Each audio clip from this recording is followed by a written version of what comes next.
Hello friends welcome to SN study classes पिलामाने वर्तमान आज आम डिस्कसन करबा plus two second year political science बा राजनीति विज्ञान यूनिट 2 बा unit double I long question पिलामाने 8 मार्क रो सिलेक्शन लॉन्ग क्वेश्चन आज आम डिस्कसन करबा।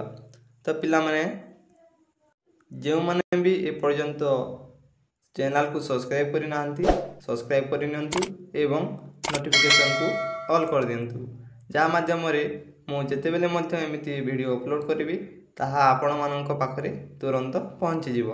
तो पिला माने आउ डेरी न करी स्टार्ट करि नेबा। पिला माने प्रश्न होउछि पौरपालिका बा नगरपालिकार गठन और कार्य बोली आलोचना कर। पूरा सिलेक्शन क्वेश्चन पिला माने निहाती भाव रे आसीबो एवं मु प्रथम प्रश्नटी आलोचना करिथिली जे माने भी देखिबा को चाहूछ यही वीडियोर डिस्क्रिप्शन रे लिंक टा दे देछि देखि नबो पिला माने। तो क्वेश्चन होछि पौरपालिका बा नगरपालिकार गठन और कार्य बोली आलोचना कर। तो पिला माने यही दुईटी प्रश्न निश्चित बोर्ड रे देखिबो एवं यही उत्तर ही लिखिबो। पिला माने 8 रु 8 मार्क केमिति पाइबो एथिरे लिखा होछि। तो पिला माने यार उत्तर होछि नगरपालिका बा पौरपालिका अन्यतम सहरांचल स्वायत्त शासन संस्था। पिला माने आमे जानिछे नगरपालिका बा पौरपालिका अन्यतम सहरांचल स्वायत्त शासन संस्था। भारत वर्ष रे मध्यम सहरांचल स्वायत्त शासन पाई म्युनिसिपालिटी गठन करा जाय थाए। पिला माने पौरपालिकार अन्य नाम होछि म्युनिसिपालिटी मध्य गठन करा जाय थाए। यहा 25,000 रु 3 लाख मध्य रे जनसंख्या थिबा शहर मानकरी नगरपालिका प्रतिष्ठा करा जाय थाए। तो पिला माने एही पौरपालिका बा नगरपालिका टी जेउ शहर रे 25,000 रु 3 लाख मध्य रे जनसंख्या बा लोक संख्या थांती सेठारे नगरपालिका प्रतिष्ठा करा जाय। ब्रिटिश शासन काल रे विभिन्न शहर रे नगरपालिका थिला। पिला माने ब्रिटिश जेते बेले हमकु शासन करथिले सेते बेले विभिन्न शहर रे नगरपालिका थिला। ओडिशार मध्यम धरणर शहर रे नगरपालिका अछि। पिला माने स्वाधीनता पूर्व ओडिशा रे 8 टी नगरपालिका थिला एवं नगरपालिका संस्था माने राज्य सरकार आईन अनुଯାयी सृष्टि होय थाए। पिला माने एही नगरपालिका को राज्य सरकार आईन करिथांती।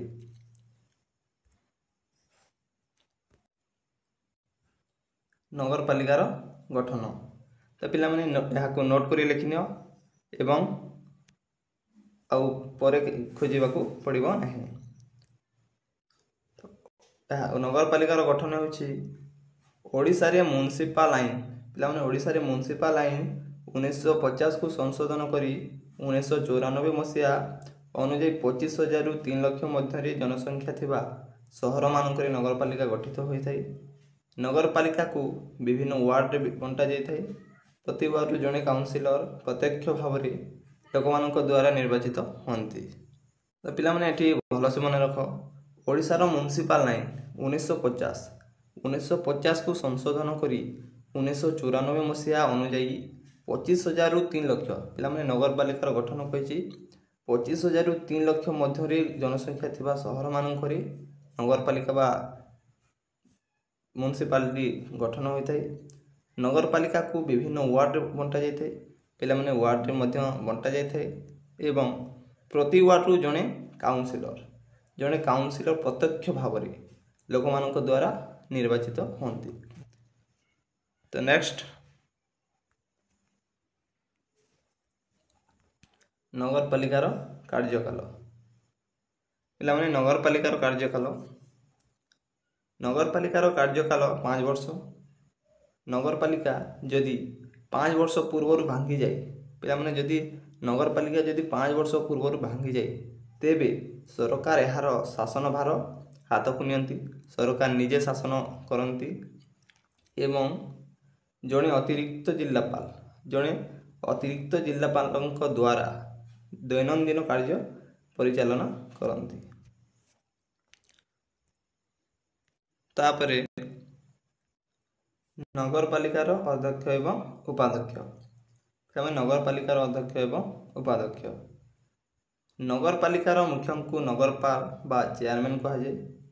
ଭଲସେ ମନେ ରଖ ପିଲାମାନେ, 1 ମାର୍କରେ ଆସେ। ନଗରପାଲିକାର ମୁଖ୍ୟଙ୍କୁ ନଗରପାଳ ବା ଚେୟାରମ୍ୟାନ୍ କୁହାଯାଏ।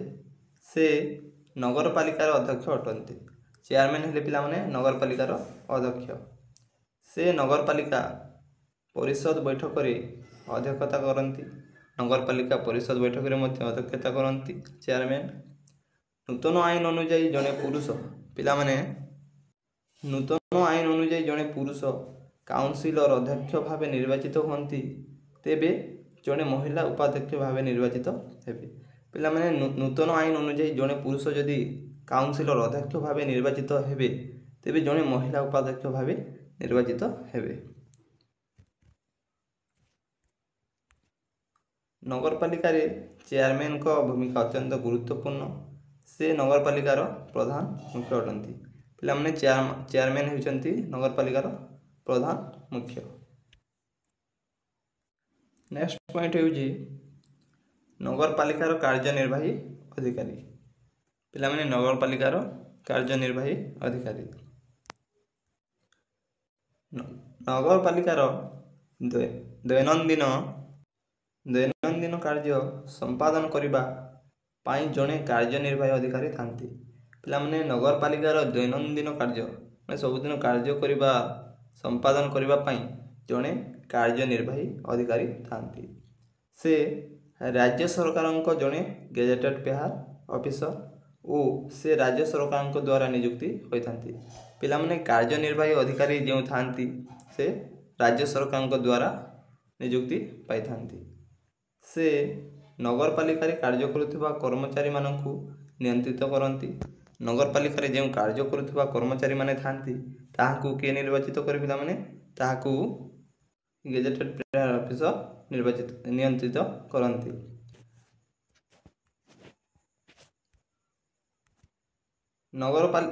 ନଗରପାଲିକାର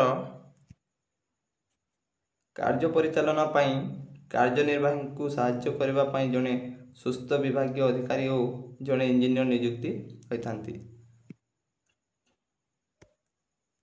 ନଗରପାଲିକାର କାର୍ଯ୍ୟ ପରିଚାଳନା ପାଇଁ ପିଲାମାନେ ନଗରପାଲିକାରେ ଯେଉଁ କାର୍ଯ୍ୟ ପରିଚାଳନା ହୁଏ, କାର୍ଯ୍ୟନିର୍ବାହୀଙ୍କୁ ସାହାଯ୍ୟ କରିବା ପାଇଁ ଜଣେ ସୁସ୍ଥ ବିଭାଗୀୟ ଅଧିକାରୀ ଓ ଜଣେ ଇଞ୍ଜିନିୟର ନିଯୁକ୍ତି ହୋଇଥାନ୍ତି। ଏହା ଥିଲା ପିଲାମାନେ ନଗରପାଲିକାର ଗଠନ। ତାପରେ ଆମେ ଦେଖିବା ନଗରପାଲିକାର କାର୍ଯ୍ୟ ବୋଲି ପିଲାମାନେ, ସେଟା ଥିଲା 4 ମାର୍କ ଏବଂ ଏହା ଅଛି 4 ମାର୍କ। ତ ପିଲାମାନେ ନଗରପାଲିକାର କାର୍ଯ୍ୟ ବୋଲି ହେଲା, ନଗରପାଲିକାର କାର୍ଯ୍ୟକୁ 2 ଭାଗରେ ବିଭକ୍ତ କରାଯାଇଅଛି, ଯଥା ବାଧ୍ୟତାମୂଳକ ଏବଂ ଇଚ୍ଛାଧୀନ। ତ ପ୍ରଥମେ ଆମେ ବାଧ୍ୟତାମୂଳକ ଦେଖିବା, ତାପରେ ଇଚ୍ଛାଧୀନକୁ ଯିବା। ତ ପିଲାମାନେ ପ୍ରଥମେ ବାଧ୍ୟତାମୂଳକ କାର୍ଯ୍ୟ। ତ ବାଧ୍ୟତାମୂଳକ କାର୍ଯ୍ୟରେ ଅଛି ପ୍ରଥମ ପଏଣ୍ଟରେ ସହରବାସୀ ପାଇଁ ଶୁଦ୍ଧ ପାନୀୟ ଜଳ ଯୋଗାଣ। ଭଲସେ ମନେ ରଖ ପିଲାମାନେ, ସହରବାସୀଙ୍କ ପାଇଁ ଶୁଦ୍ଧ ପାନୀୟ ଜଳ ଯୋଗାଣ। ଦ୍ୱିତୀୟରେ ସହରରେ ରାସ୍ତାଘାଟ ନିର୍ମାଣ। ତୃତୀୟରେ ସହରରେ ଆଲୋକ ପ୍ରଦାନ। ଚତୁର୍ଥରେ ଯାନବାହନ ନିୟନ୍ତ୍ରଣ, ରିକ୍ସା, ସାଇକେଲ, ମୋଟର ଗାଡ଼ି ଇତ୍ୟାଦି ପାଇଁ ଲାଇସେନ୍ସ ପ୍ରଦାନ ଏବଂ ଅନ୍ତିମରେ ହାଟ ବଜାର ନିୟନ୍ତ୍ରଣ। ତ ଏହା ଥିଲା ବାଧ୍ୟତାମୂଳକ କାର୍ଯ୍ୟ। ନୋଟ୍ କରି ଲେଖିନିଅ ଏବଂ ପଢ଼। ତ ନେକ୍ସଟ ହେଉଛି ପିଲାମାନେ 2 ନମ୍ବରରେ ହେଲା ଇଚ୍ଛାଧୀନ କାର୍ଯ୍ୟ। ତ ଇଚ୍ଛାଧୀନ କାର୍ଯ୍ୟ କ'ଣ କ'ଣ ଅଛି ଆମେ ଦେଖିବା।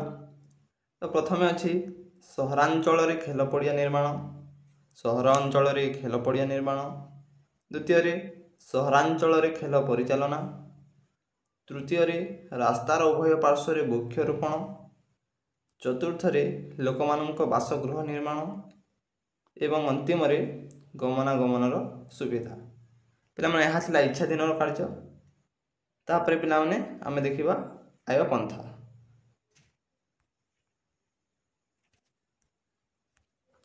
ତ ଆୟ ପନ୍ଥା କହିଲେ କ'ଣ ପିଲାମାନେ? ନଗରପାଲିକାକୁ ବିଭିନ୍ନ ସୂତ୍ରରୁ ଆୟକର ମିଳିଥାଏ, ବିଭିନ୍ନ ଜାଗାରୁ ଆୟକର ମିଳିଥାଏ ପିଲାମାନେ। ତ ହେଲା ଜମି, ଗୃହ, ଅଟ୍ଟାଳିକା, ଶିଳ୍ପ ଓ ସହରରୁ ଆସୁଥିବା ପାନୀୟ ଦ୍ରବ୍ୟ ଉପରେ କର ମିଳିଥାଏ। ଦ୍ୱିତୀୟରେ, ଗାଡ଼ି, ରିକ୍ସା, ଶଗଡ଼ ଦୋକାନ ପାଇଁ ଲାଇସେନ୍ସ ଫି ଆଦାୟ କରିଥାନ୍ତି। ତୃତୀୟରେ, ନଦୀ, ଘାଟ, ପୋଲ, ପାନୀୟ ଜଳ ଯୋଗାଣରୁ କର ମିଳିଥାଏ। ତ ନେକ୍ସଟ ହେଉଛି ସରକାରଙ୍କ ଅନୁଦାନ ଏବଂ ସରକାରଙ୍କ ଠାରୁ ଋଣ।